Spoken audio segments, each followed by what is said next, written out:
Rain hammered against the penthouse windows overlooking Manhattan.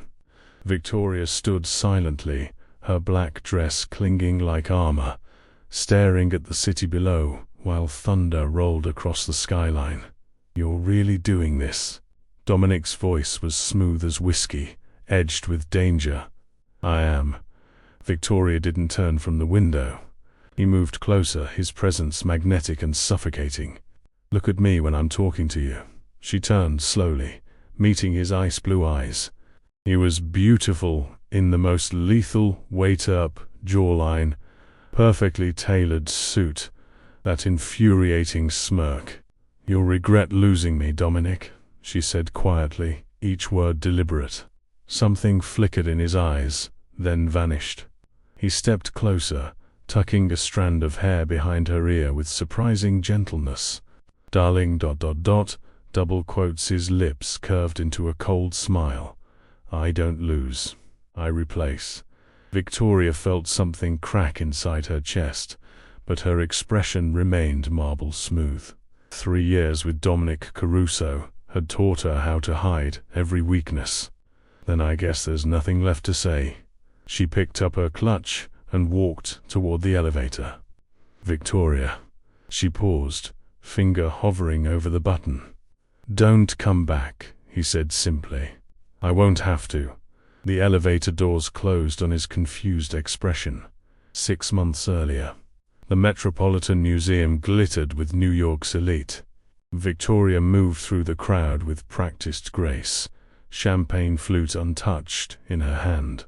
"The Monet is exquisite tonight," a voice said beside her.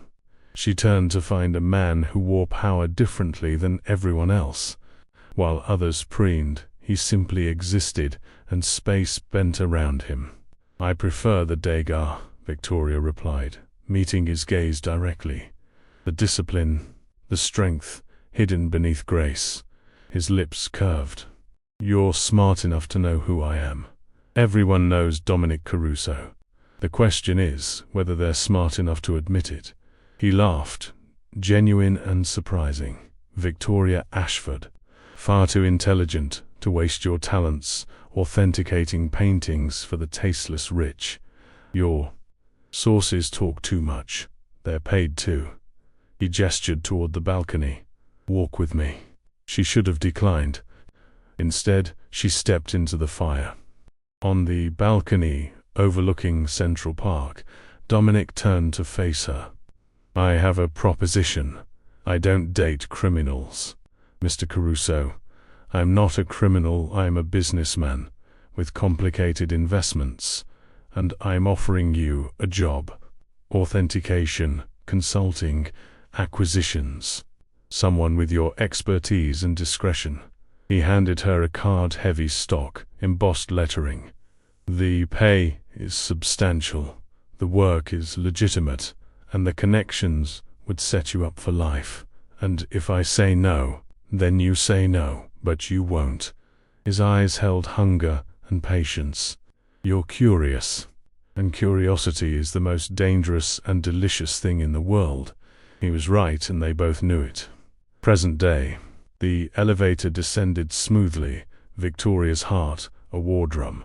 6 months of planning had led to this moment. Her phone buzzed. "Marcus, car's waiting." "You good?" She typed, "Better than good."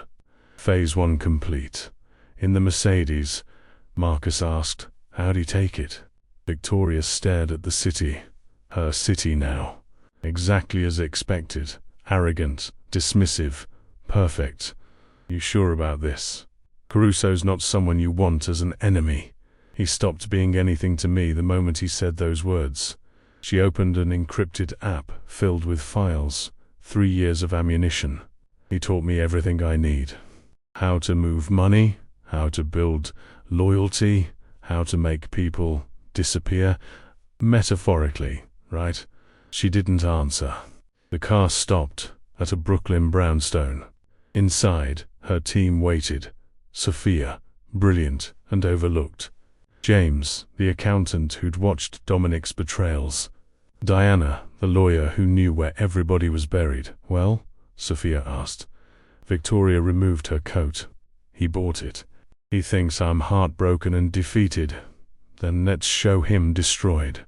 Victoria pulled up a financial web. James, start the transfers. Sophia, reach out to the Brooklyn families. Better terms than Caruso. Diana, file those injunctions Monday morning. This is going to start a war, Marcus said quietly. Victoria looked at her chosen family. No, this ends one. Dominic's power comes from perception, not reality. Strip away the fear, and he's just another man in an expensive suit. And you? James asked. She smiled, ancient and hungry. I'm the woman he replaced. And I'm about to remind him why that was the biggest mistake of his life. 48 hours later, Dominic stared at reports that made no sense. 3 shipments delayed, 2 clubs cited for violations. The Lombardis had declined their usual meeting. Frank stood uncomfortably by the door. Boss, something's moving in Brooklyn. Someone's offering better terms, better protection. Who? No one's saying. They're scared to even speak the name. Something cold settled in Dominic's chest. Find out who and bring them to me. Already tried. They're ghosts. Someone who knows how our system works inside and out. Later, at Chone's gallery, Dominic stared at his $14 million Rothko. It's fake, Miss Chone said flatly. Victoria authenticated it herself. That's impossible. Or Victoria knew exactly what she was doing. Dominic called Victoria. Straight to voicemail. He called Frank. Find Victoria. Now. His phone buzzed. Unknown number. Hello, Dominic. Victoria's voice was calm, collected. Remember when you said you don't lose, you replace? I've been thinking about that. You're right, you don't lose. Because I'm taking everything from you before you realize it's gone. If this is about, it's not about anything. It's business. You taught me that. Loyalty is currency. Love is a liability. Congratulations.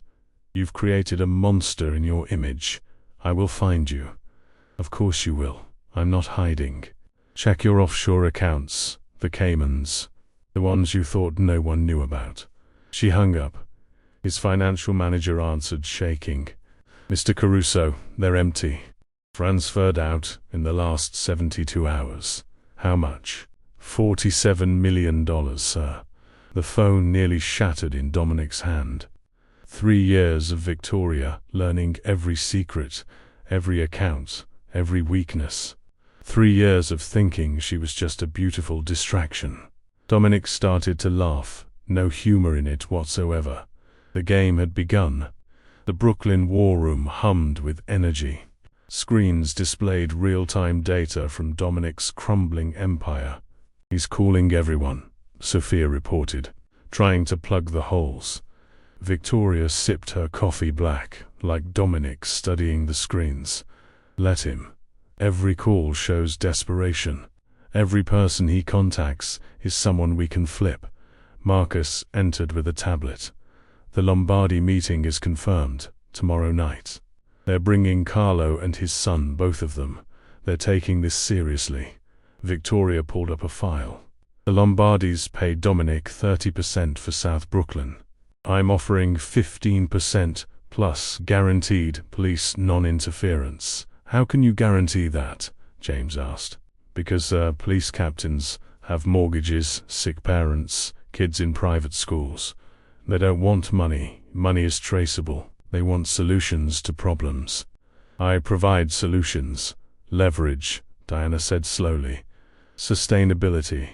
Dominic rules through fear. Fear works until someone stops being afraid.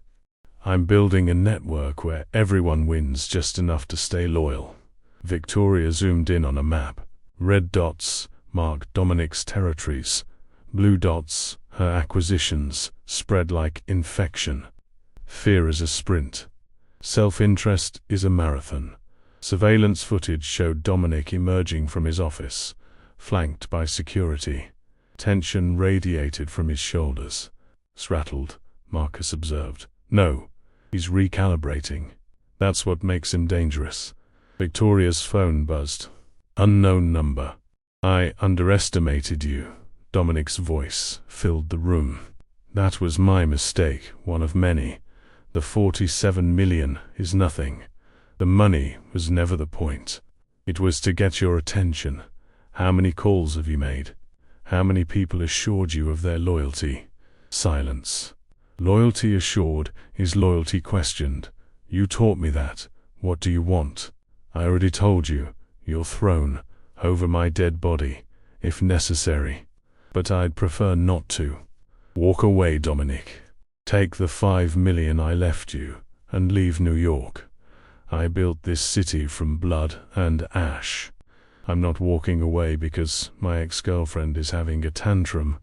Then I guess we'll see each other soon. She hung up. He's not going to walk away, Marcus said. I know. Which is why we moved to phase 2. Dominic's penthouse. Frank entered without knocking. The Lombardis are meeting with her tomorrow. Chinatown is considering options. Even Queens is asking questions. She's not stealing money. She's stealing your reputation. How? She's saying you're old school, you take too much, give too little. And they're listening. Dominic turned from the window. Then we don't wait. Get me Anthony Greco. Frank went pale. Boss, Greco is old school. Real old school. Things get bloody. Things are already bloody. Dominic found the number. Victoria wants war. Let's show her what war looks like. The Lombardi restaurant. The restaurant had closed for a private party. Carlo Lombardi, 70 and sharp as a blade, sat with his son Tony standing behind him. Miss Ashford. Carlo's voice was gravel. You have nerve requesting this meeting. I have opportunities, Mr. Lombardi. Victoria sat without invitation. Dominic charges 30% for territory your father secured, your family bled for. What does he provide? Protection, Tony said. From whom? The only threat is Caruso himself. He's created a system where you pay him to protect you from his own violence. Victoria slid a folder across the table. Carlo opened it. Dominic's real books.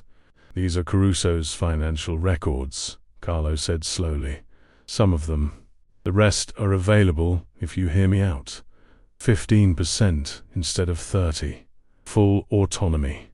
No interference. And guaranteed political protection through channels Caruso doesn't know exist. What do you get? Tony asked. Legitimacy. A signal that the old order is changing. Caruso's model is unsustainable. Mine isn't. Carlo set down the folder. You're asking us to betray a 15-year partnership. I'm asking you to recognize that loyalty is two-way. Has Caruso ever reduced your percentage, given better terms? Or just taken, year after year, because he can? Long silence. 2 weeks, Carla finally said. Prove you can deliver. If Caruso comes after us, and you don't protect us, the deal is off, and you become the target. Victoria stood, extending her hand. Fair. Carlo shook it. One more thing. Why Caruso? Victoria smiled, terrifying. He replaced me, Mr. Lombardi, and I took it personally. Dominic's office, Anthony Greco, looked like death itself, 68, with hands that had done unspeakable things. You know what you're asking. Greco's voice was crushed glass. I want her gone, permanently. Dominic slid Victoria's photo across the desk. Greco studied it with professional detachment. Pretty. What did she do? She's trying to take my empire. Ambitious. Greco set down the photo. Once I'm activated, I don't stop. No calling it off. No mercy. I understand. Do you? This girl used to be yours. You're sure you want her in the East River? Dominic crushed the doubt immediately. She stopped being mine when she stole from me. Then we have a deal. Greco stood. 1 week. Maybe less. After he left, Dominic stood alone with his city and his choices. Victoria's war room, -2 a.m. Victoria sat alone in darkness, screens casting blue shadows. The Lombardi meeting had gone perfectly. Phase 2 was in motion. So why did she feel hollow? Marcus texted, "Movement on the street. Black sedan, no plates." She replied, "Increase security." "He's sent someone. You expected this." "I expected this the moment I took his money." Dominic doesn't negotiate. He eliminates. Good. She'd been counting on it. Sophia texted, "The accounts are ready. When do we trigger phase 3? Victoria checked her watch. 2:17 a.m. In 6 hours, the markets would open. 6 a.m. sharp. Let's show him what losing really looks like outside. The city slept, and aware that a war for its soul was being fought with weapons of money, loyalty, and revenge. Dominic's penthouse, 6:47 a.m. The call came from his financial manager, voice barely controlled. The overseas holdings, shipping companies, real estate trusts, legitimate businesses, they're all locked. Someone filed injunctions in 3 countries. Money laundering investigations. How much? Everything. 200 million, maybe more. Boss. The documentation they provided is perfect. They have everything. Victoria, emergency meeting. His inner circle filled the office. Frank, lawyers, accountants, territory captains, all wearing confusion and fear. 3 years, Dominic said quietly. 3 years she was by my side. How many of you talked to her? Showed her files. Gave her access because she was my woman. Silence. Every single one of you saw a pretty face and forgot. Trust no one. Dominic looked at each face. Now she has my money, my territories, my reputation, my entire organizational structure. What do we do? A captain asked. We remind New York why I'm in charge. Frank, I want hits on Victoria's associates. Sophia Churn, James Bartlett, Diana Ross, Marcus Webb. Scared, hurt, or dead, boss. If we start killing civilians, they stopped being civilians when they declared war. Dominic grabbed a priceless Fabergé egg and hurled it against the wall. It shattered into expensive pieces. I want her broken. I want her begging. And then I want her gone. 7:23 a.m. The explosion ripped through Brooklyn morning. Victoria was 3 blocks away when emergency alerts lit her phone. She grabbed Marcus's arm, coffee forgotten, staring at black smoke rising into gray October sky. That's our building, Marcus said, already running. Chaos. Fire trucks, police, neighbors in shock. The brownstone, her war room, was a burning shell, windows blown out, facade collapsed. Victoria's hands shook. Sophia, James, Diana. Someone answer. Nothing. Oh God, she whispered. Please, no. A firefighter approached. Ma'am, step back. The blast was significant. If anyone was inside, ... He didn't finish. Marcus pulled her away. V, we need to move. If they hit the building, they know where we are. Victoria couldn't breathe, couldn't process. 3 hours ago, they'd all been alive. Her phone rang. Unknown number. Did you hear the news? Dominic's voice was empty. Gas leak, apparently. Terrible tragedy. Something inside Victoria crystallized. Shock, grief, guilt, compressed into diamond-hard rage. You killed them. I don't know what you're talking about. I'm simply expressing condolences. These old buildings are so dangerous. I'm going to destroy you. Not just your empire, Dominic. You. Everything you are. You can try. I gave you a chance to walk away. You chose this. No. You chose this when you threw me away like nothing. You've created your executioner. She hung up, turning to Marcus with controlled fury. Get me Anthony Greco's location. Now. Dominic's office. Frank burst in, tablet in hand, ashen-faced. The Lombardis just announced they're switching. Public statement. Under Victoria Ashford's protection. Chinatown followed. Queens is having discussions. How? The explosion backfired. Instead of scaring people, you look desperate. Old school. Violent without strategy. Victoria's spinning it as proof you can't compete legitimately. Half the city thinks you're losing control. I am in control. Then why are we hemorrhaging territories? Frank slammed the desk. We've lost 20% revenue in 48 hours. We'll be irrelevant in a week. Dominic moved to his window. Because I've been playing defense. Time for offense. Get me Tommy Churn in Chinatown. Tell him I want to discuss the price of his betrayal. Queen's Warehouse. That afternoon, Victoria sat across from Anthony Greco in a warehouse smelling of motor oil and old sins. You've got balls, Greco said, studying her. Meeting the man Caruso sent to kill you. I'm here to make a better offer. Caruso's paying $500,000 for your head. $1 million. Victoria slid a bank statement across the table.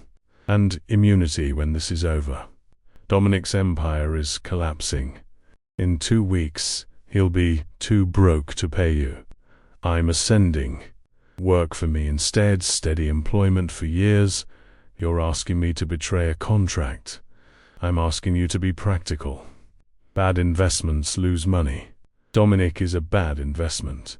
Greco studied the numbers, then pulled out Dominic's burner phone and set it on the table. Everything he's told me. Locations, plans, targets. Greco met her eyes. I'm giving you this because I believe you'll win. If I'm wrong, I won't hesitate to finish the job. Business is business. Understood. Victoria pocketed the phone.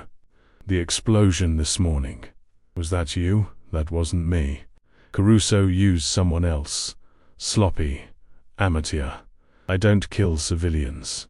Never have. Your people dying like that. Sorry. Victoria felt something crack but kept her face neutral. Thank you. She stood to leave, then paused. Why switch sides? Greco smiled sadly. I've seen this story before. Powerful man gets complacent, underestimates someone, makes it personal instead of business. They always lose. Caruso's already lost, he just doesn't know it yet. Hotel suite. That evening, the team was smaller, but they'd survived. Sophia entered on crutches, half her face bandaged.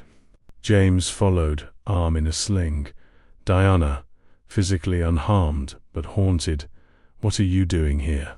Victoria's voice cracked. You should be resting, rest. Sophia limped forward. That son of a bitch tried to burn us alive. I'm not resting until he's in the ground. James nodded.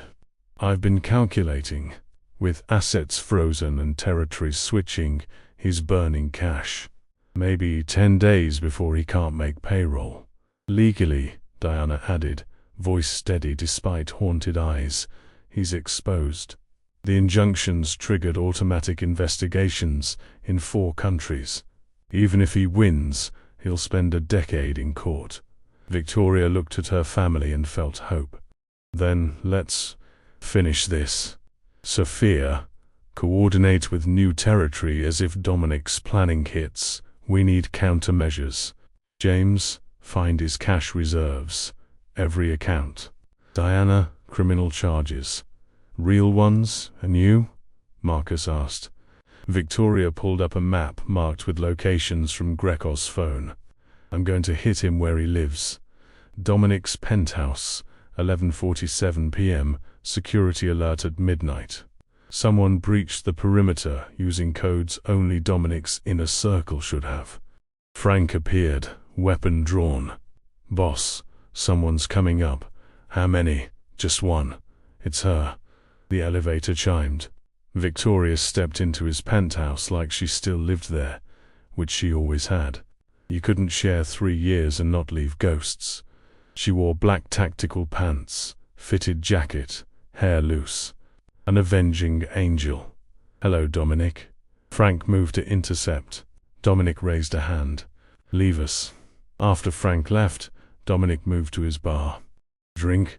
I'm not here for drinks. Then why? He poured whiskey anyway. To gloat? Threaten? Beg me to stop? To give you one last chance.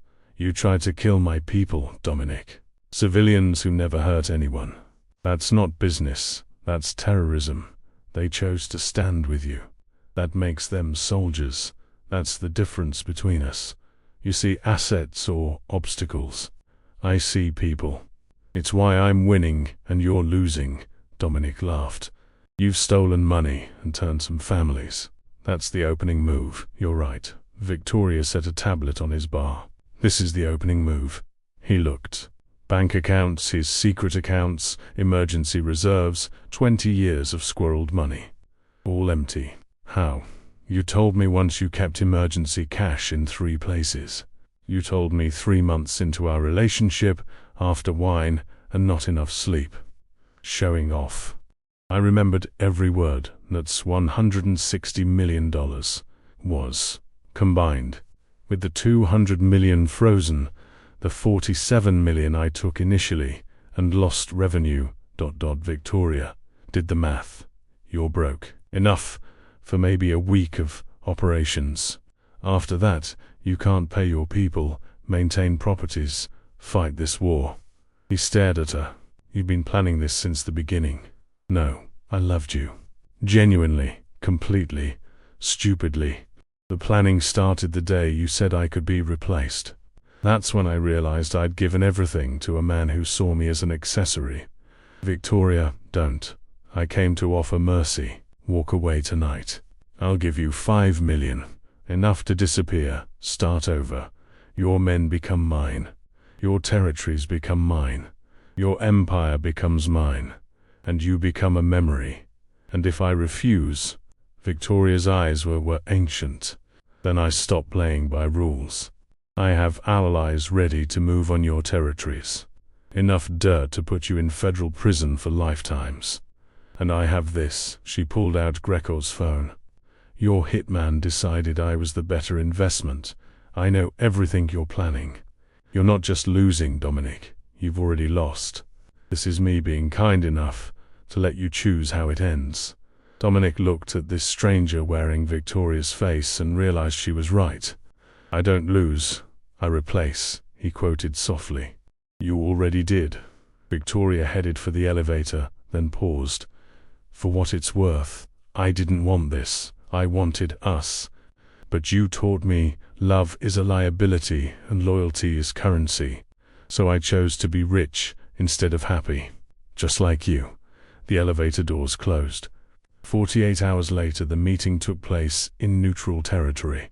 Every major player in New York's underworld was present. At the head of the table, where Dominic should have been, sat Victoria Ashford. Dominic wasn't there.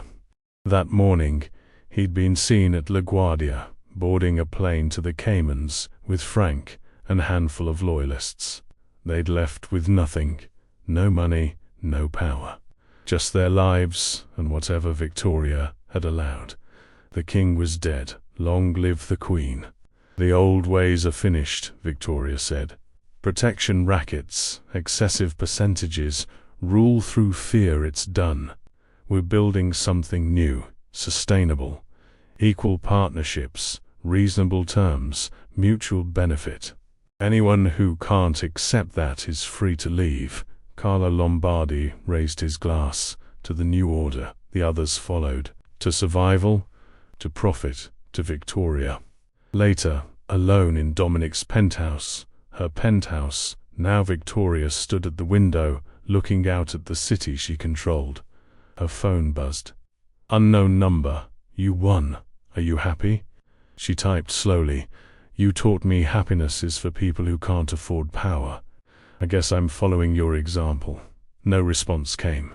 Victoria had walked away from love and emerged with an empire, been replaced and become irreplaceable, been underestimated and become unstoppable.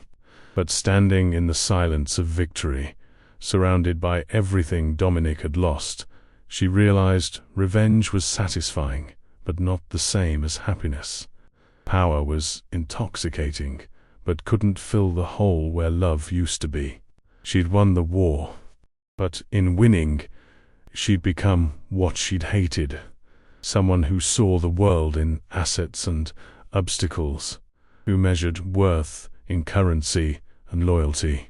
Dominic said, "Who doesn't lose, he replaces." He was right. She'd replaced him perfectly.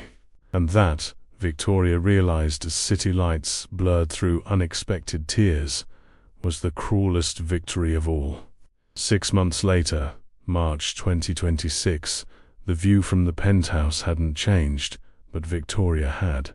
She stood at the floor-to-ceiling windows, watching the city wake up beneath her millions of lives pulsing with morning routines, unaware that the woman who controlled much of their world felt more trapped than any of them. The March wind rattled the glass, and somewhere far below, sirens wailed.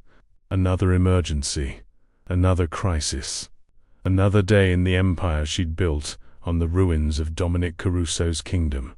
Her reflection stared back at her, a stranger wearing expensive clothes and exhaustion like twin accessories. Designer suits, flawless makeup, hair pulled back so tight it gave her a headache. Everything perfect, everything controlled, everything hollow. The penthouse was immaculate. It always was now. No warmth, no personality. Just expensive furniture arranged by a decorator who had been paid to create a powerful sophistication. The art on the walls was investment-grade Bosco Rothko, Hering. But Victoria couldn't remember the last time she'd actually looked at any of it. They were just assets now. Everything was just assets. Her phone had been buzzing since 5 a.m. 47 messages, 13 missed calls, endless demands from an empire that never slept. She ignored them all, something she'd been doing more frequently lately. Let them wait, let them wonder, let them worry that their queen was slipping, because she was. "Boss, the Lombardi meeting is in 20 minutes, Marcus said from the doorway. His tone had changed over the 6 months, more formal, more careful. Everyone spoke to her that way now, with respect that felt like fear, with loyalty that felt like calculation. "Cancel it," Victoria said without turning from the window. "Cancel it?" Marcus's surprise was evident. They've been waiting 2 weeks for this meeting. "It's about the Brooklyn expansion," I said. "Cancel it."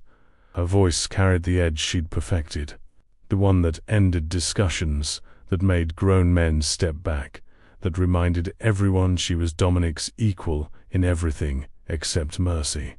"Reschedule for tomorrow, or next week. I don't care. I need time to think." Marcus hesitated at the threshold, and that hesitation said everything. 6 months ago, he would have argued, would have pushed back, would have reminded her that empires crumble when leaders show weakness. Now he just nodded and left. Victoria closed her eyes, fighting the wave of something that felt dangerously like panic. When had Marcus become afraid of her? When had Sophia started calling her boss instead of V? When had she stopped being a person and become just a position? She knew the answer. The exact moment. It was 3 months ago, when she'd had Tommy Chain's fingers broken for skimming 2% of a shipment. Not because she needed to. The money was negligible, but because she needed to send a message. Because fear was currency, and she'd learned from the best how to spend it.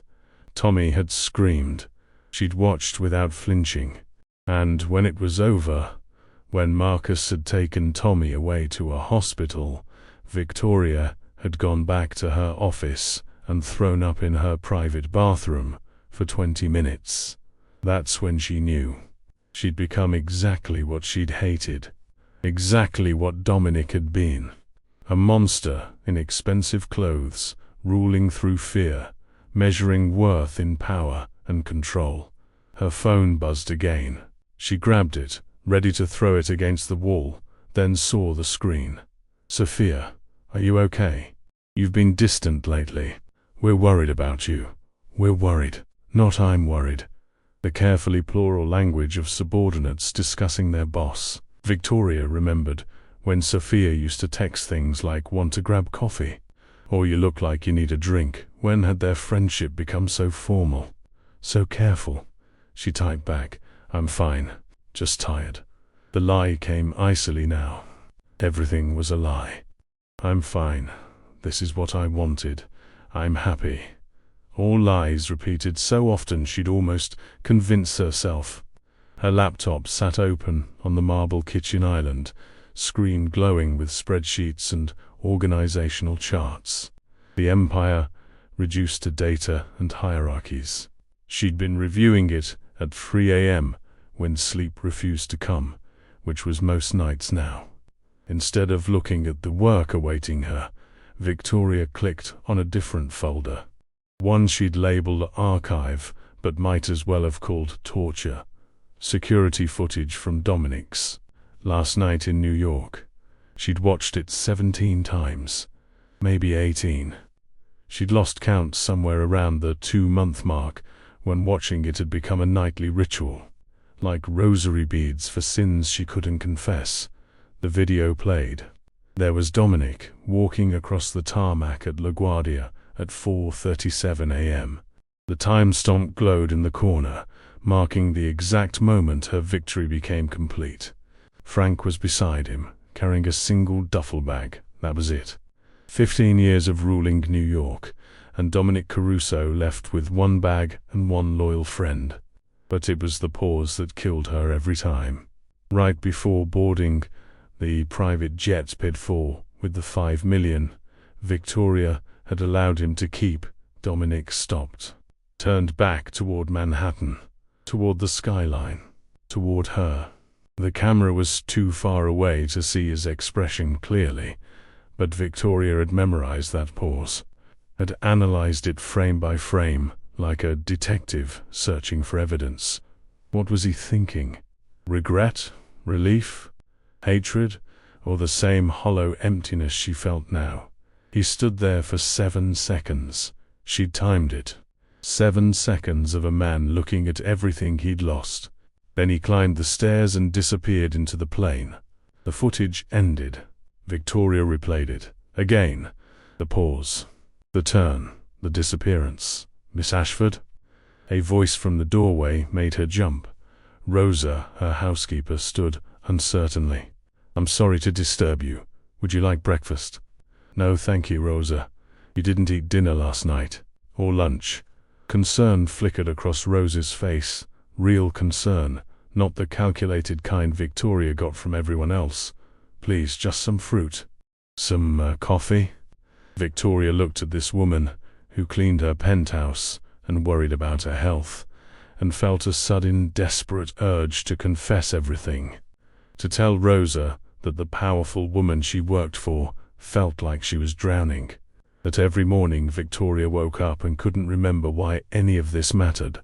That she'd won the war, but lost something essential in the victory. Instead, she said, "Coffee would be nice." "Thank you." Rosé nodded and left, and Victoria was alone again with Dominic's ghost. Her phone rang.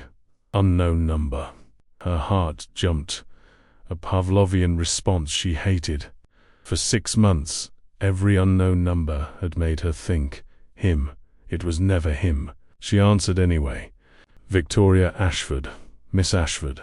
The voice was accent. Distant European, smooth and dangerous. "My name is Dmitry Volkov. We have a mutual friend who would like to speak with you." Victoria's blood ran cold. Dmitry Volkov. She knew that name. Russian mob. Old school. The kind of dangerous that made Dominic look like an amateur. Volkov controlled half of Brighton Beach and had connections that reached from Moscow to Miami. "I don't have mutual friends with you, Mr. Volkov." "Ah, but you do." Amusement colored his voice. "Dominic Caruso sends his regards. And his compliments on your fine work these past 6 months." The world tilted sideways. "That's impossible." Dominic is in the Cayman Islands, yes. Georgetown, to be specific. Spending your generous severance package very, very slowly. Volkov chuckled. Did you really think a man like Dominic Caruso would simply retire? Go fishing? Learn to paint watercolors? No. He has been consulting for various organizations, including mine. Victoria gripped the phone so hard her knuckles went white. What does he want? He has a proposition for you. One that benefits both of you considerably. Tell Dominic if he wants to talk to me. He can call himself. He thought you might say that. Papers rustled in the background. He asked me to tell you 3 things. First, the Lombardis are planning to betray you within the next 2 weeks. Second, your accountant, James Bartlett, has been skimming money from your operations, approximately $12 million over 6 months. Third, there is a federal investigation into your activities that will go public in approximately 72 hours. The lead investigator, Special Agent Sarah Chun, and she has evidence that could put you in prison for 30 years. Victoria's mind raced. You're lying. Am I? Volkov's voice was patient, almost kindly. Check James's personal accounts, the ones he thinks are hidden in the Isle of Man and Jersey. Check the Lombardi family's encrypted communications with the old Brooklyn families, the ones you think you have monitored, but they have a secondary channel. And check the federal database. Agent Chun has been building her case for 4 months. She's very thorough, very motivated. Apparently, her brother died in one of Dominic's operations 7 years ago. She's been waiting for an opportunity for revenge. Victoria felt the floor drop out from under her. Why would Dominic warn me about this? That, Volkov said, is an excellent question. Perhaps he still has feelings for you. Perhaps he sees an opportunity for alliance. Perhaps he simply enjoys chaos. I am merely the messenger. A pause. He would like to meet with you tomorrow night. Coordinates will be sent to this phone number. Come alone, Miss Ashford, or don't come at all. But understand, you are about to learn what Dominic learned 6 months ago. What's that? That it is very, very lonely at the top. And everyone wants your throne. The line went dead. Victoria stood frozen, phone still pressed to her ear, listening to dead air. Then she moved. Her laptop, financial software. James's accounts, the official ones she was supposed to see. Nothing suspicious. But Volkov had mentioned the Isle of Man and Jersey. Offshore accounts she hadn't thought to check because she'd trusted James, because after Dominic, she'd thought she'd found people who were different. 40 minutes later, staring at irrefutable proof of $12 million transferred to accounts registered to James's sister's husband's cousin, a labyrinth designed to hide theft, Victoria felt something crack inside her chest. Not anger, not betrayal, just exhaustion. Of course James had stolen from her. Why wouldn't he? She'd stolen from Dominic. Dominic had probably stolen from whoever came before him. It was the cycle, the inevitable corruption of power. Trust was weakness, and she'd been weak. Next, she pulled up the encrypted communications she'd been monitoring with the Lombardis.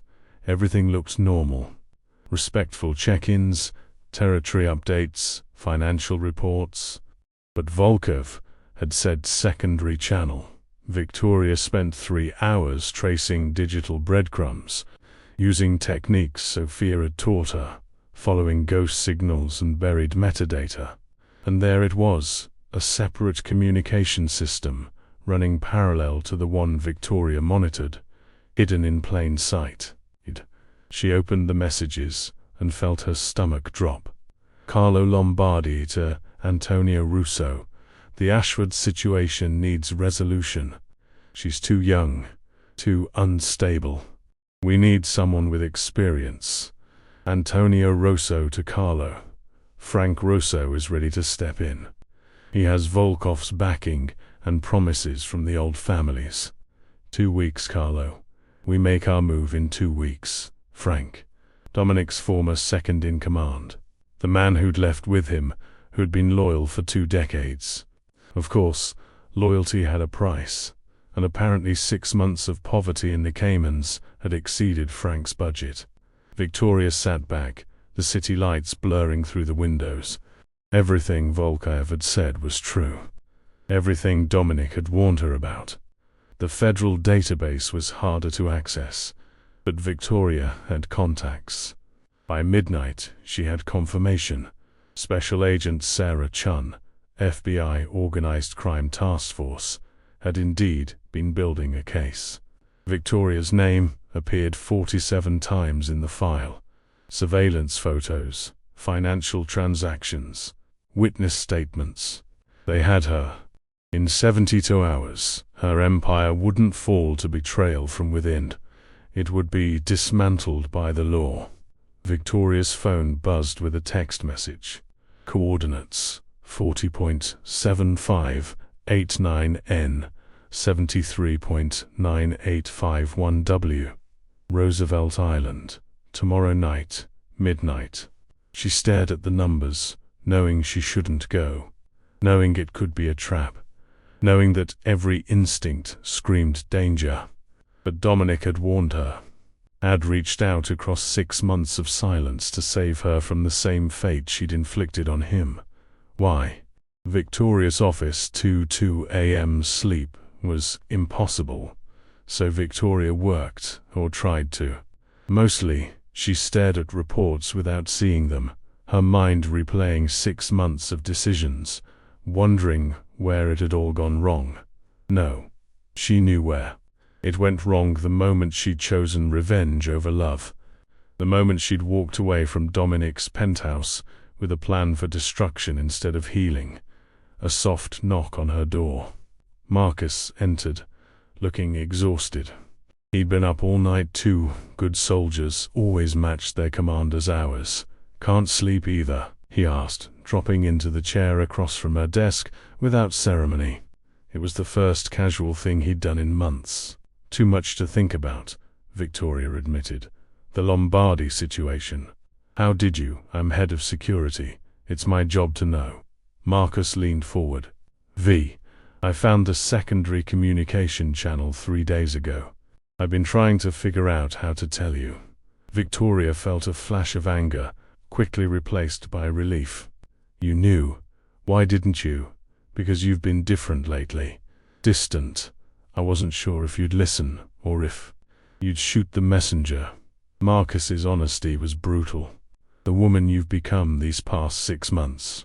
She scares me sometimes, V. And I've known you since before all this. The truth hurt more than any betrayal. Have I really changed that much? Yes. No hesitation. You know why Tommy Chun can't use his left hand anymore? You broke 3 of his fingers over 2%. 2% V. The old you, the one I met when Dominic first brought you into this world. She would have docked his pay, given him a warning. This version? She makes people scream as policy. Victoria closed her eyes. I was sending a message. The message was received. Everyone is terrified of you now. Myself included. Marcus's voice softened. But fear isn't the same as loyalty. Fear is what you build empires on. Loyalty is what you build families on. And you've forgotten the difference. Dominic ruled through fear. And look where that got him. Exiled, broke, alone except for Frank, who apparently has now betrayed him too. Marcus stood. You won the war, V. But you're losing yourself. And the empire you're building. It's going to collapse. Just like his did, because you're making the same mistakes. He left before she could respond. Victoria sat in the silence of her office, surrounded by the trappings of power, and finally admitted what she'd been denying for months. She was miserable. Absolutely, completely, devastatingly miserable. She'd won everything and lost the only thing that mattered.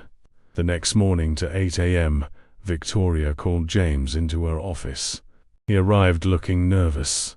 He'd probably heard through the grapevine that she'd been digging into accounts. "Sit," she ordered. James sat, his hands trembling slightly. On the desk between them, Victoria placed a printout. Bank statements from the Isle of Man, Jersey, the Caymans. $12 million, meticulously documented. I can explain, don't." Victoria's voice was ice. "Don't insult me by trying to justify theft. It wasn't theft." The words burst out, desperate. "It was payment for the risks I've taken, for almost dying in that explosion, for putting my life on the line for you, for doing what you were already being paid extremely well to do." Victoria stood, moving to the window so she didn't have to look at him. "I trusted you, James. After everything with Dominic, after he showed me what happens when you give people your trust, I thought I'd found people who were different, who valued loyalty over greed. That's rich coming from you." James's fear transformed into anger. "You built this entire empire on betrayal. You stole from Dominic, turned his people against him, destroyed him from the inside out. You took everything he had and smiled while doing it. And now you're surprised when someone does the same to you." The truth hit like a physical blow. Victoria turned slowly. "What? You heard me." James stood, emboldened by his own outburst. "You're not some righteous queen punishing corruption, Victoria. You're a hypocrite. You're doing exactly what was done to you, and you're shocked. When people take your playbook and use it against you. I stole from Dominic because he replaced me, because he treated me like property, and I'm stealing from you because you treat us like soldiers in your personal war. Do you know what it's like working for you? Every day wondering if today's the day you decide we're liabilities instead of assets. Living in constant fear that one mistake means broken bones or worse." James's voice cracked. "We loved you, all of us. Sophia, Diana, Marcus, me. We followed you because we believed in you. But somewhere along the way, you stopped being Victoria and became ... this." He gestured at her, at the office, at the empire. "You've become Dominic. Cold, calculating, cruel. And maybe that's what it takes to hold power in this world. But don't act surprised when people stop being loyal and start being afraid. Don't act hurt when we do to you what you did to him." Victoria felt tears threatening, but refused to let them fall. "Get out. You have 24 hours to leave New York. After that, I won't be responsible for what happens to you." James paused at the door. "For what it's worth, I'm sorry. Not for taking the money. I needed an escape plan because I've seen what you do to people who cross you. But I'm sorry for what you've become." The Victoria I met a year ago would have been horrified by the woman standing in this office. He left, and Victoria stood alone, staring at her reflection in the window, seeing a stranger. That afternoon, Victoria spent hours preparing for the meeting with Dominic. Not physically, she didn't care what she looked like, but mentally, building walls around the parts of herself that were still vulnerable, still human, still desperately in love with a man she'd destroyed. Because that was the truth she'd been avoiding for 6 months. She still loved him.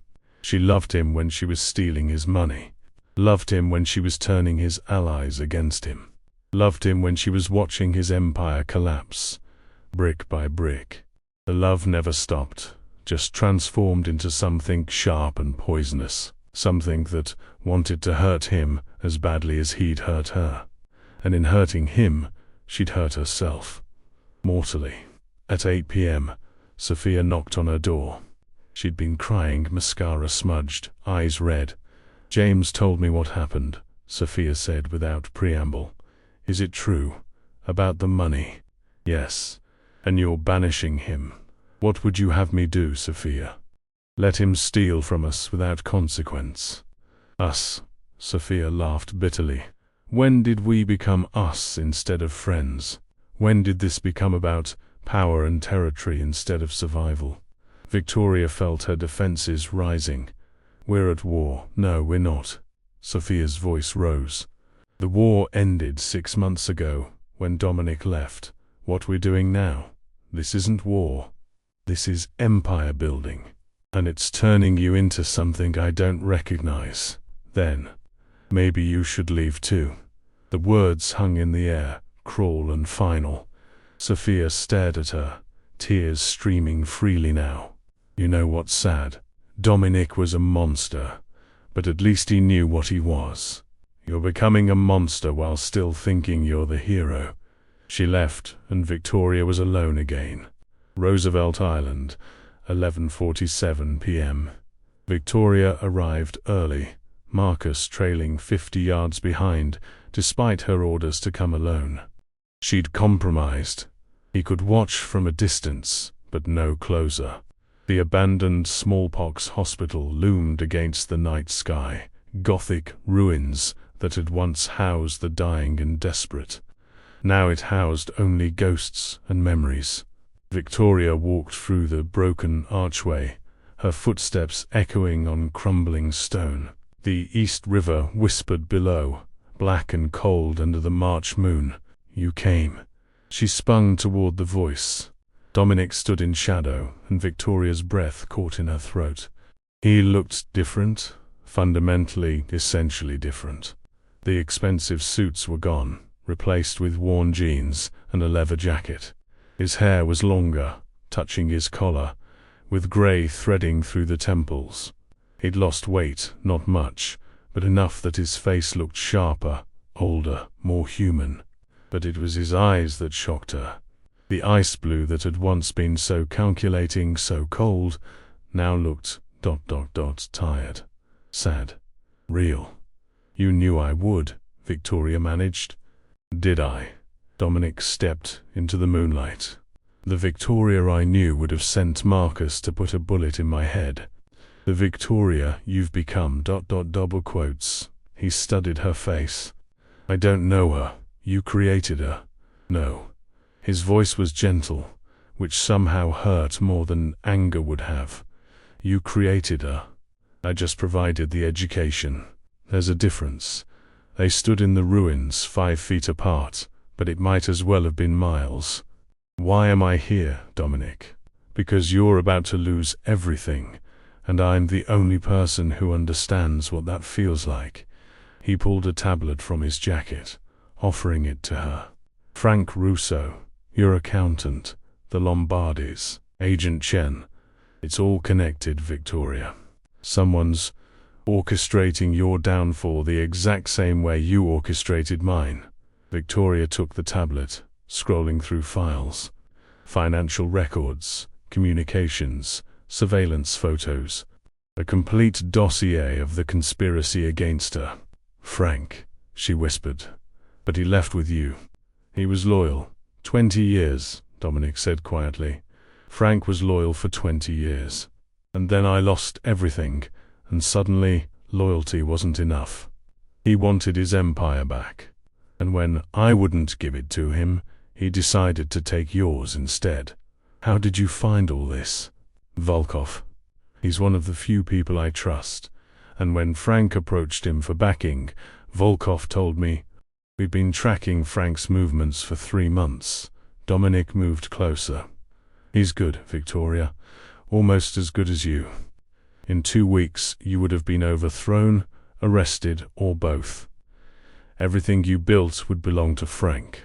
Victoria looked at the evidence, feeling strangely numb. If this is true, why are you telling me? I destroyed you, Dominic. I took everything you had and left you with nothing. Why would you save me? Dominic was quiet for a long moment, looking out at the river. Because watching your empire collapse from the outside made me realize something. Something I should have understood years ago. What? He turned to face her fully, and Victoria saw something in his eyes she'd never seen before. Vulnerability, regret, love. I don't want revenge anymore, Dominic said softly. I don't want you to feel what I felt. I don't want to win by watching you lose. I just want ... quotes. He trailed off, struggling for words. I want to stop this cycle before it destroys us both completely. Now you develop a conscience. Victoria heard the bitterness in her own voice. After everything. No, not a conscience. Dominic stepped even closer, close enough that she could smell his colon. Different now. Simpler. Perspective. Clarity. Whatever you want to call it. Watching you become me. Watching you build an empire on fear and blood. It was like seeing myself from the outside. On God, Victoria, it's ugly. What we are, what this world makes us, it's so fucking ugly. Victoria felt tears burning. Don't do this. Don't make me remember who we were before all of this. Before I destroyed us. Dominic's hand reached up, hesitating before touching her face. Too late. I think about it every single day. Every morning I wake up in the Caymans, look at the ocean, and remember when you used to talk about traveling together. About seeing the world outside of New York, outside of this life. We were never going to do that. It was just pillow talk. Was it? His thumb traced her cheekbone, and Victoria felt her carefully constructed walls beginning to crumble. Because I was serious. About all of it. About you. About us. I just didn't realize it until you were gone. You said I could be replaced. I was an idiot. A proud, stupid idiot who thought power was more important than love. Dominic's voice cracked. You were right, Victoria. You were right that night when you said I'd regret losing you. I do. Not because of the money or the empire or any of it. I regret it because you were the only person in 15 years who looked at me and saw more than a monster. Who made me feel human instead of just powerful. Victoria couldn't stop the tears now. Why are you saying all this? Because 6 months ago, you asked me if I was happy. I didn't answer because I didn't know, but I know now. He cupped her face with both hands. I'm not happy, Victoria. I haven't been happy since the day you walked out of my penthouse. And looking at you right now, seeing what this life has done to you, ... You're not happy either. I have everything I wanted. Power, respect, control, and no one to share it with. Dominic interrupted gently. No one who knows your real name instead of your title. No one who remembers your Victoria Ashford brilliant, funny, passionate Victoria instead of just the boss. No one who sees you're human underneath the crown. The truth of it broke something open inside her. Victoria pulled away, wrapping her arms around herself. I don't know how to be that person anymore. I don't know how to be anything except what you taught me to be. Then let me teach you one more thing. Dominic moved behind her, close but not touching. How to walk away. How to choose life over power. How to be human again instead of a symbol. And Frank? The Lombardis? Agent Chun? The Empire? Victoria gestured helplessly at the city across the water. I can't just abandon it all. Why not? I did. You were forced out. No. Dominic turned her to face him. I chose to leave. Once I saw your plan unfolding, once I understood what you were doing, I could have fought, could have called in favors, made alliances, burned the city down rather than lose. But I chose to leave because I realized something. I'd rather lose everything than lose myself completely. Victoria stared at him. I don't understand. Victoria, I killed people, hurt people, did terrible things in the name of power. But I had lines I wouldn't cross, things I wouldn't do. And the longer I stayed at the top, the fainter those lines became. His eyes were haunted. By the end I couldn't see them anymore. I'd become so much the monster that there was nothing human left. Leaving, losing, it saved me. It forced me to remember who I was before the Empire, and who was that? Dominic smiled sadly. Honestly, I'm still figuring that out. But I know this. I'd rather be nobody in the Caymans than King of New York, if being king means being that empty again. Victoria felt something shift inside her chest. "I miss you," she whispered. "God, Dominic, I miss you so much. Every day. Every victory feels hollow because you're not there to see it. Every decision I make, I think, what would Dominic do? And then I hate myself for still caring what you'd think. I miss you too." He pulled her close, and Victoria didn't resist. "I miss your laugh. Miss your terrible jokes. Miss waking up next to you and watching you drink coffee while pretending to read the news when you were actually checking art auction listings." She laughed through her tears. "You noticed that? I noticed everything about you. I just didn't appreciate it until it was gone." Dominic pressed his forehead to hers. "I'm not asking for forgiveness. I'm not asking for another chance at what we had. I am asking you to save yourself before you become so much like who I was that there's nothing left worth saving." "How?" "We handle Frank and the Lombardis together. One last mission, like the old days. Then we both leave. We let the empire burn or let someone else have it. We disappear. They'll come after us. Maybe. Probably." His hand found hers, fingers intertwining. "But at least we'd be alive instead of just powerful. At least we'd be together instead of alone. At least we'd have a chance to remember what it feels like to be human." Victoria looked at their joined hands, the architect of her destruction and her salvation. The man who'd broken her heart and now offered to help mend it. "I'm scared." "Me too." Dominic kissed her forehead. "But I'm more scared of spending the rest of my life as powerful and alone instead of alive and together." "You really think we can just walk away?" "I know we can. The question is whether we're brave enough to try." Victoria stood in the ruins, feeling the weight of her empire pressing down on her shoulders, and made a choice. Not for power, not for revenge, for herself. "One last mission," she agreed. "Then we disappear." Dominic's smile was the first genuine thing she'd seen in 6 months. "Then let's go to war. One final time." The Lombardi restaurant, 48 hours later. The restaurant had been closed for a private meeting. Every major player in Victoria's organization was present. The Lombardis, representatives from the old families, key allies from Queens and Brooklyn. And at the head of the table, where Victoria usually sat, was Frank Rosso. He looked confident, comfortable, every inch the king in waiting. Older than Dominic, more grizzled, but with the same aura of controlled violence. "Gentlemen," Frank began, his voice carrying authority, "thank you for coming. We're here to discuss a transition of leadership. Victoria Ashford has done admirable work these past 6 months, but she's young, inexperienced, and frankly, unstable. Recent incidents." The back door opened. Frank turned, irritation crossing his face, then froze.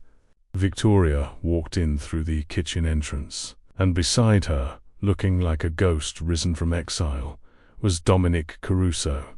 The room erupted in shocked murmurs. Several people stood. The Lombardis looked pale as death. "Please," Victoria said calmly, "don't let us interrupt." "Frank, you were saying something about transitions." Frank's hand moved toward his waistband. Immediately, a dozen guns appeared from around the room, armed guards wearing insignias that belonged to both Victoria and Dominic. They'd been hidden among the staff, the shadows, waiting for exactly this moment. "What the fuck is this?" Frank's voice was strangled. "This," Dominic said, moving to stand beside Victoria at the head of the table, "is what happens when you underestimate people. A lesson you apparently never learned, Frank. You left. You were exiled." "I left," Dominic agreed. "I didn't die. And I certainly didn't forget how this world works." He gestured for Frank to sit. "Now, please, have a seat.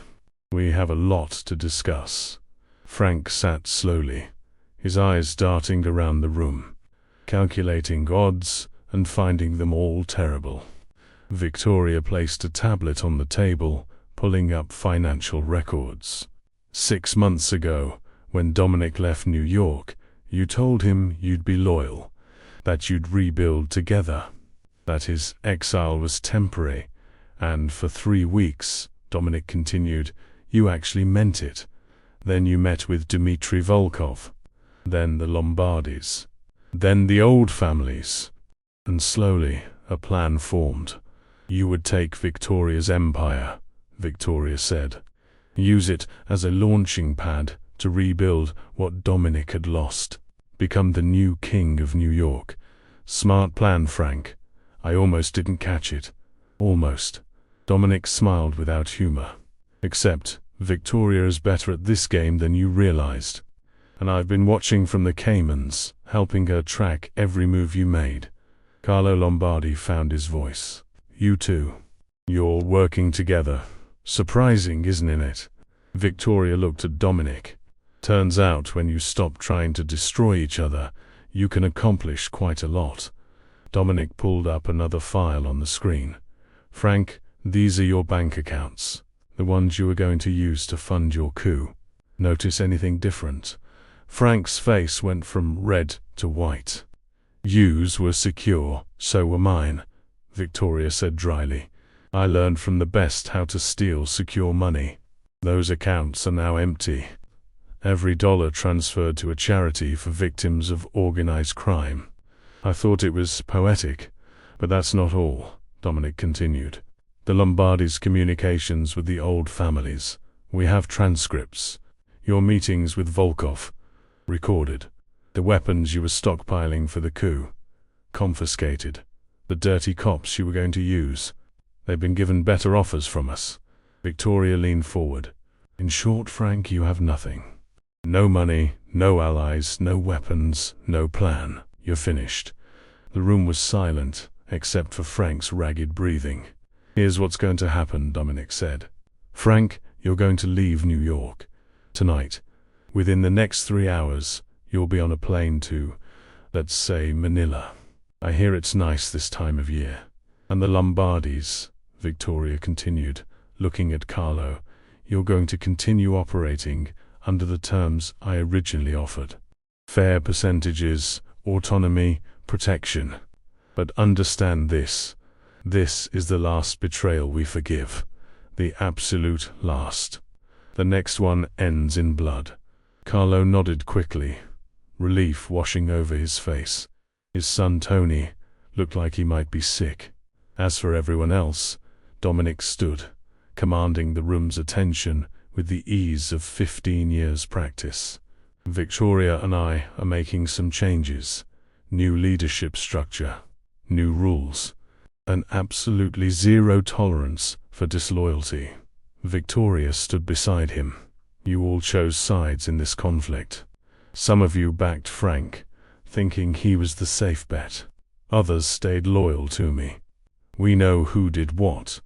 Those who stayed loyal, Dominic said, will be rewarded. Better territories, better terms. Those who backed Frank ... he let the threat hang. We'll be given one chance, Victoria finished. One opportunity to prove loyalty. Fail, and there won't be a second chance. One by one, the assembled families nodded their agreement. What choice did they have? Excellent, Dominic said. Then this meeting is adjourned. Frank, your plane leaves in 2 hours. I suggest you don't miss it. Frank stood on shaking legs. You think this is over? You think you can just... It is over, Victoria said quietly. And if you're smart, you'll take the gift we're giving you, your life, and disappear. Because if I see you in New York again, Frank, I won't be this generous. Frank left, flanked by guards who would ensure he actually got on that plane. After the families had filtered out, offering profuse thanks and promises of loyalty, Victoria and Dominic stood alone in the empty restaurant. We did it, Victoria said, feeling strangely hollow. We did, so why don't I feel victorious? Dominic took her hand. Because victory tastes like ash when you're this tired. Trust me, I know. Victoria looked at the restaurant, at the empire she still controlled, and felt nothing. What now? Now, Dominic said, we keep our promise. We choose the harder path, which is walking away. Victoria's penthouse. 3 days later, the boxes were packed. Not many. Victoria had realized she didn't actually care about most of her possessions. Clothes, some photos, a few books. The art, the furniture, the expensive trappings of power, she was leaving it all. Sophia, Marcus, and Diana sat on the leather couch, watching her pack with expressions of disbelief. You're really doing this, Sophia said. You're really just ... leaving. I am. Victoria folded another shirt. The empire is yours if you want it. All of you. Equal partnership, equal shares. I've already drawn up the papers. V, you can't just give away an empire, Marcus protested. Watch me. Victoria smiled. I spent 6 months building this, and what did it get me? Fear instead of respect, power instead of happiness. I became everything I hated about Dominic's world. And speaking of Dominic, Diana said carefully, you're leaving with him. After everything. I am. Are you sure that's wise? Sophia asked. He destroyed you once, and I destroyed him back. We're even. Victoria sat down across from them. Look, I know this seems crazy, but these past 6 months, being powerful and alone, it's been hell. Absolute hell. And then Dominic came back, and for the first time since all of this started, I felt like I could breathe again. Because you love him, Marcus said. Because I love him, Victoria agreed. And he loves me. And maybe love doesn't conquer all. Maybe we'll crash and burn, but at least we'll do it together. At least we'll be alive instead of just powerful. The three of them exchanged glances. If this is what you want, Sophia finally said, then we support you. But V, be careful. Don't lose yourself again. I won't. Victoria stood, hugging each of them. Take care of the empire. Be better than we were. Rule with wisdom instead of fear. We'll try, Diana promised. After they left, Victoria stood alone in the penthouse one last time. This place had been her prison and her throne. Now it was just an empty apartment with an expensive view. Her phone buzzed. Dominic. Cars downstairs whenever you're ready. Victoria took one last look at the city from the floor-to-ceiling windows. New York. The empire. The throne. Then she picked up her bags and walked out without looking back. JFK Airport. That evening, they boarded a commercial flight coach, not first class. Anonymous travelers instead of empire builders. Dominic had already checked in under a fake name. Victoria did the same. Where are we going? She asked as the plane taxied toward the runway. Does it matter? Dominic took her hand. I suppose not. Victoria leaned against his shoulder, feeling the tension of 6 months finally starting to unwind. As long as we're together. Always, Dominic promised. For better or worse. More human or less. Whatever comes next, if I face it together. The plane lifted off, carrying them away from New York. Away from empires and betrayals. Away from crowns that were really just gilded prisons. Below them, the city lights faded into darkness. 3 months later, a small coastal town in Portugal, Victoria, woke to sunlight streaming through gauze curtains. The sound of waves crashing against the cliffs below their rented villa, and the smell of coffee brewing in the kitchen. No guards. No encrypted phones. No territories to defend, or enemies to destroy. Just peace. She found Dominic on the terrace, 2 cups of coffee steaming on the small table. He'd changed even more in 3 months to from the sun. Laugh lines replacing the stress furrows, wearing a simple t-shirt and shorts instead of designer suits. "Morning," he said, smiling as she joined him. "Morning." Victoria curled into the chair beside him, accepting the coffee. "What are we doing today?" "I thought we'd go to that market in town. Maybe find some fresh fish for dinner. Take a walk on the beach." Dominic's eyes sparkled. "Revolutionary stuff. Sounds perfect." They sat in comfortable silence, watching the Atlantic shimmer in the morning light. No empires to run, no betrayals to plan. Just this moment, this peace, this life they were building from the ruins of their old ones. Victoria's phone buzzed, a burner they kept for emergencies. A message from Sophia, NYC, update. Territories stable under new coalition leadership. No conflicts. Revenue up 12%. Everyone's happy. "How are you two doing?" Victoria showed the message to Dominic. He smiled. "Tell her we're perfect." She typed, "We're perfect. Happier than I've been in years. Thanks for holding down the fort. Sophia, you earned this, V. Both of you did. Enjoy your peace." Victoria set down the phone and looked at Dominic. This man who'd been her lover, her enemy, her destroyer, her salvation. Who'd taught her about power and then taught her how to let it go. "Any regrets?" she asked. "About leaving the Empire?" Dominic considered. "No. About how long it took us to get here? Every single day. We wasted so much time on pride and revenge. We did." Victoria reached for his hand, "But we found our way back. That's what matters." "You were right, you know," Dominic said. "That night you left my penthouse, when you said I'd regret losing you. And I do. Every day I regret the man I was, the way I treated you, the words I said. I don't lose, I replace." God, what an idiot. He pulled her close. "You can't replace what you never really lost.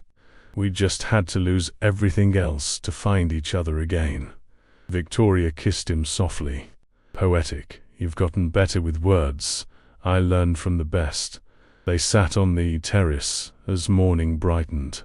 Two former rulers who'd given up thrones for something infinitely more valuable. Each other. Their humanity. Their peace. In New York, their empires continued without them. Territories were negotiated under new leadership. Money was made through fairer terms. Power was shared instead of hoarded. The city moved on because cities always do. But in a small Portuguese town, two people who'd nearly destroyed each other in the name of power finally found something that mattered more. They found love. Real love. The kind that heals instead of hurts, that builds instead of destroys, that chooses peace over power every single time. Dominic stood, extending his hand. "Come on, let's go be normal people for a while.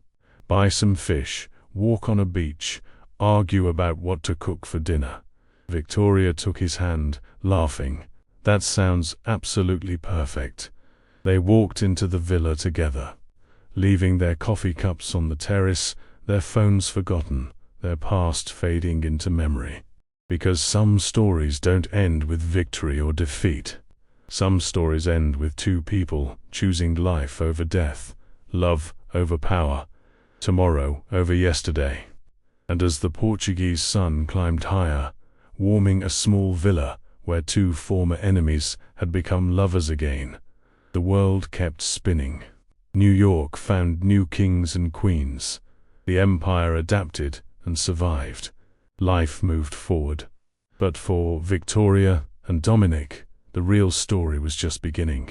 Not the story of empires and betrayals, but the story of two people who lost everything, found each other, and discovered that sometimes the greatest power is knowing when to walk away.